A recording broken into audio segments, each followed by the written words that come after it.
What's up, everybody? I'm Jesse. This is my garage, and today we're going to look at a problem that is not uncommon on older vehicles, and it happens to be on my 300ZX project car that we just got. What I want to do today and what needs to be addressed is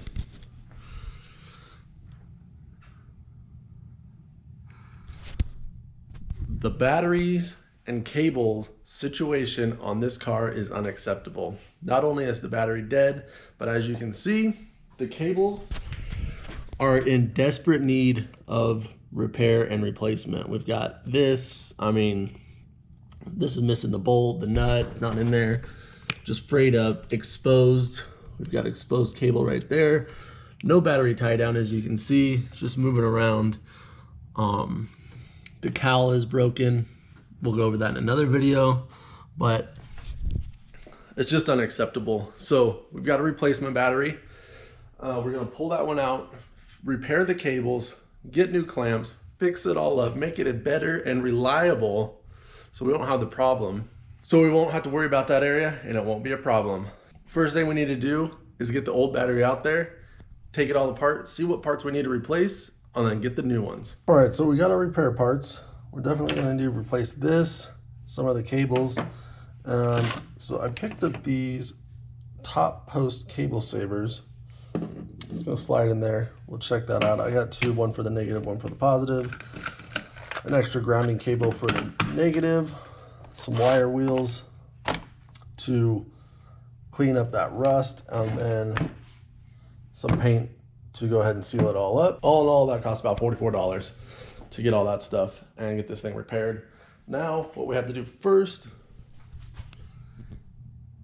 is clean it, because that is god awful. So we're gonna get that, we'll use a shop vac, get it all cleaned up, start taking the rust off of it, and get it to where we can put some primer on.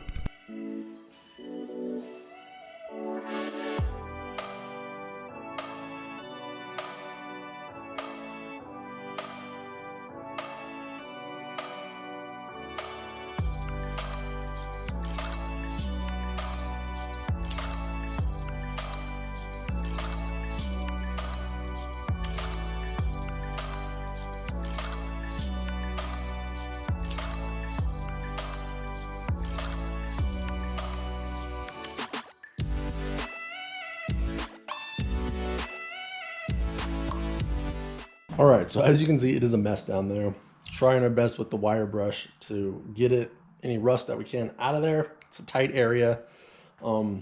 This is kind of a quick fix. When I do pull the engine out of this vehicle, we'll address that properly, remove pieces, and get it fixed all the way. But for right now, this is gonna be leap years ahead of where it was at. Next thing I'll do is I'll grab Scotch-Brite pad and just get in there with my hand and try to get anything loose. We'll vacuum it again, then we'll clean it. We'll apply some paint. But for the cowl section of this right here, this is so important because so much water.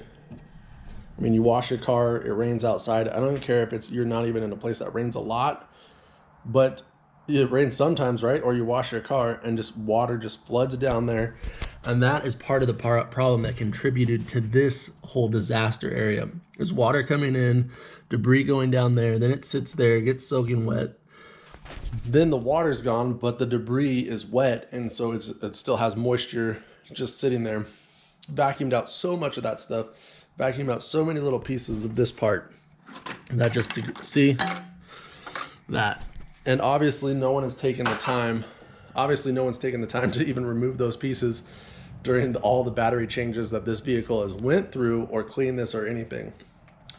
So like I said, this isn't a complete restoration, but this will save your battery area and get you in the right direction so far ahead of where it's. And we also have the replacement cowl piece to stop any damage from in the future, which we'll take care of on another video. Today we're just concentrating on the battery, and we'll keep pushing on.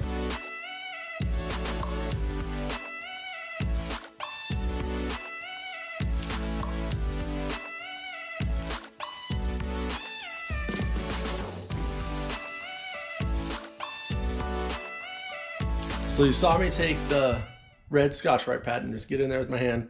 I took out any grommets or connectors or clips or anything that was in the way. Got those out of the way. For paint, we still want to paint over it. We still want it to look nice. So the next thing I'm gonna do is just wipe it down with it's called prep ball. Any of the dirt, oil that's on there, still all that paint dust that we had, get all that out of the way, get it cleaned up, and then we'll lay some primer down on this thing. Okay, here's what I'm gonna clean it with. Wax and grease remover, that's what it is. We'll hit this with some wax and grease remover. All right, so I've got my Ghetto Fabulous masking job. I've got all the wires and everything tucked in this bag. I'll be able to get that out of the way. Everything I don't necessarily want primer and paint on, that's taped up. We're just gonna focus on this area. And like I said, this is just a quick fix. It is not a complete restoration by any means, but better than nothing. So we're gonna go ahead and get this taken care of and lay down some primer and some paint. And we'll actually start the repair process of the cables after that.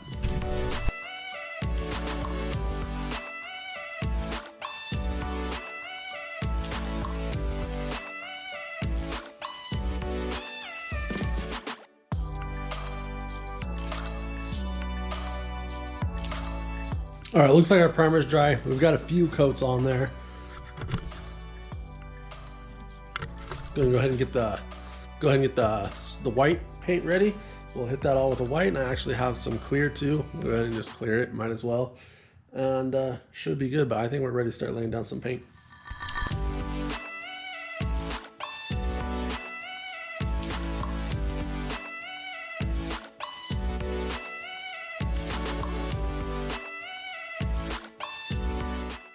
All right, so we've got a few coats of the white paint laid down.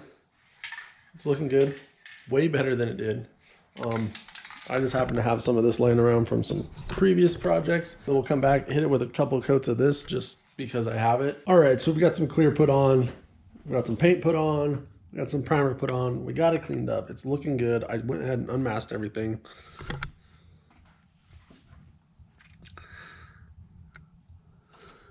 It looks way too good for the whole rest of the engine bay. And I was kind of doing an experiment right here. I wanted to just kind of test some things on that. If you were doing this, I would definitely suggest masking over here, masking that off. But I kind of wanted to see something on that right there. And then other than that, we just have to let it dry completely. And while we do let it dry, I am going to work on fixing this cable. We're gonna peel this back, cut it off here, check out our new cable and see what all that's gonna take to get put together. Hopefully it's the right size, which I think it should be long enough. And we'll do the same thing to the negative cable. I'm gonna do one at a time first. We'll start with the positive and start getting that worked back together.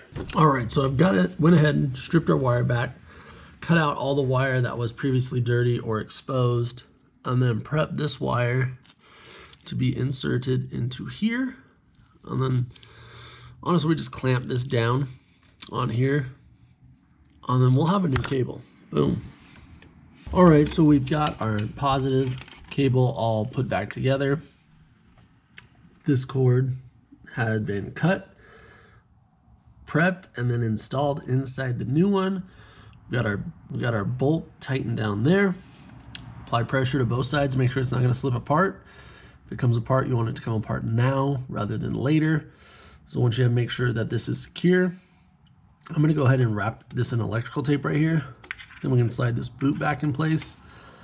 And then we'll take the power that they had bolted up here with just a loop style connector that comes from the wiring harness that's in that bag. We'll actually connect it here so it has a nice solid connection directly to the line, and we don't have to have multiple connections here on our power. It'll clean it up a lot. That's kind of what made me go with this little setup. Super easy. Saved, you know, the quickest and most efficient way to do this right here without replacing the whole cable.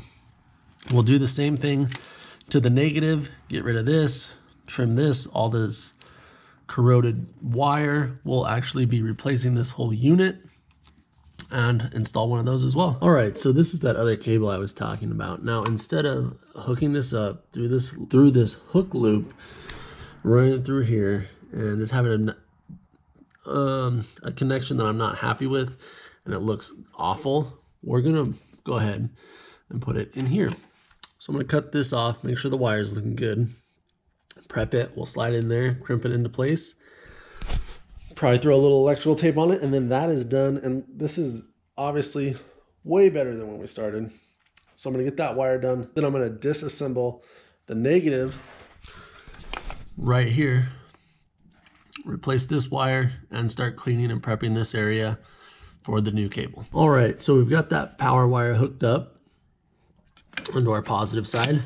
So that is all done. We're ready for a battery on that side. And then here, we've got the same cable hooked up to our ground. We're not gonna be using these, so I just taped them out of the way. Everything's secure there. There's our brand new, look at that thing, brand new cable. And like I said, we're gonna be replacing that, placing that grounding strap. I've got another one right here. We're just gonna go ahead and put that in.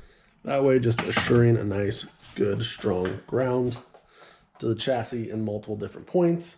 We'll use the same one and keep our electrical system healthy. So we're just about there. As you can see, I put some of the trim back on. It's looking good. Like I said, I kind of wanted to just test it right here.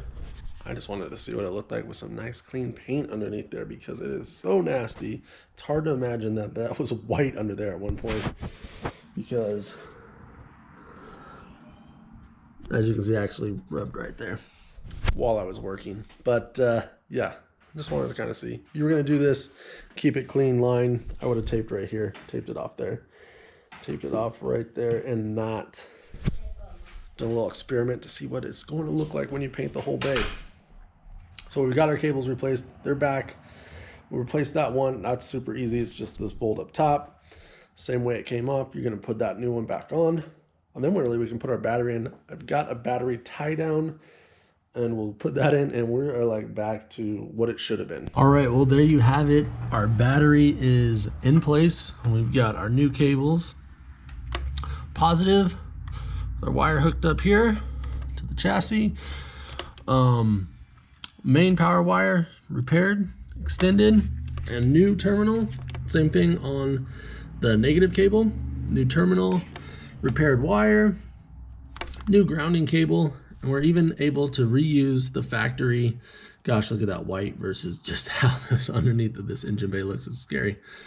Reuse the cable clamp, which they weren't using it for the negative before because it was just too wore out. So there you go. The only thing I'm missing is the battery tie down, and the one I had, the J bolts right here, they're just too short. They're for another vehicle, another battery, and I honestly don't even like how the tie down itself fits. So we'll just have to get something else. For right now, this is back together.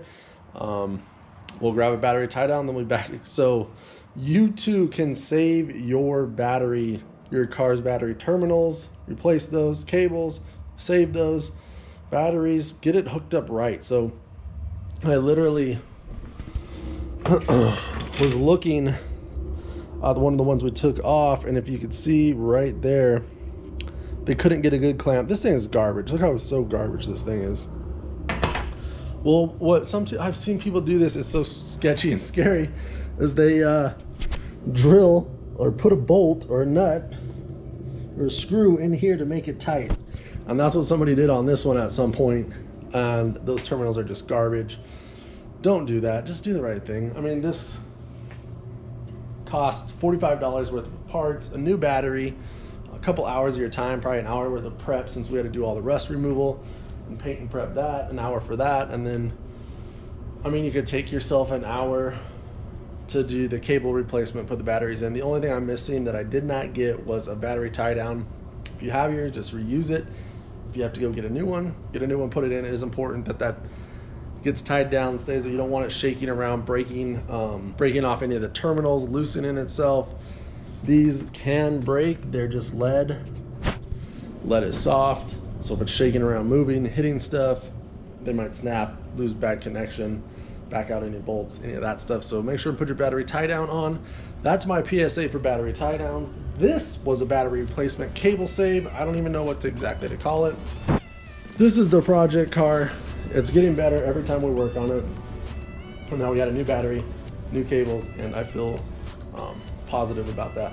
Thanks for watching. If you got any value out of it, hit the like button. Leave me a comment below. If you need any help, suggestions, comments, I can at least point you in the right direction. Hit that subscribe button if you want to see more stuff, and I will see you on the next one.